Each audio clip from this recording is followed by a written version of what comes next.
వరలక్ష్మి అయితే వైష్ణవితో కలిసి అలా బయట గార్డెన్ మొత్తానికి వాటర్ని సప్లై చేస్తూ ఉంటుంది. ఇక వాళ్ళైతే అలా వాటర్ వేస్తూ ఉండగా ఇంతలో వరలక్ష్మి సరే వెన్నెల, నువ్వు ఇలా వేస్తూ ఉండు, నేను బట్టలు ఆరపెట్టి వస్తానని చెప్పి వరలక్ష్మి అయితే అక్కడే ఉన్న బట్టలను అయితే ఆరపెడుతూ ఉంటుంది. ఇంతలో వైష్ణవి అయితే ఆ వాటర్ని వాళ్ళ అమ్మ మీదకి ఇలా వేసేసి మళ్ళీ ఇటుగా తిరిగిపోతుంది. ఇంతలో వరలక్ష్మి అయితే ఏంటి వర్షంలా పడుతుంది, ఎక్కడి నుండి వాటర్ పడుతుంది అని చెప్పి వరలక్ష్మి అలా చూస్తూ ఉంటుంది. వెన్నెల అయితే ఏమీ తెలియనట్టుగా అలా నటిస్తూ మొక్కలకు నీళ్ళు వేస్తూ ఉంటుంది.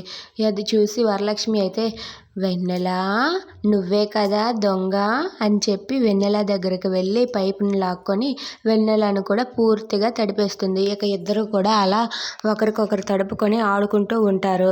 అది చూసి వెన్నెల అయితే థ్యాంక్ యూ అమ్మ, థ్యాంక్ యూ సో మచ్, నువ్వు నాతో బాగా ఆడుతున్నావు అని చెప్పి వైష్ణవి అయితే తన మనసులో అనుకుంటూ ఉంటుంది. సరేలే పద, ఇక స్కూల్కి రెడీ అవుదువు కానీ అని చెప్పి వరలక్ష్మి వైష్ణవిని తీసుకొని లోపలికి వెళ్ళిపోతుంది. If you like this video please like, share and subscribe.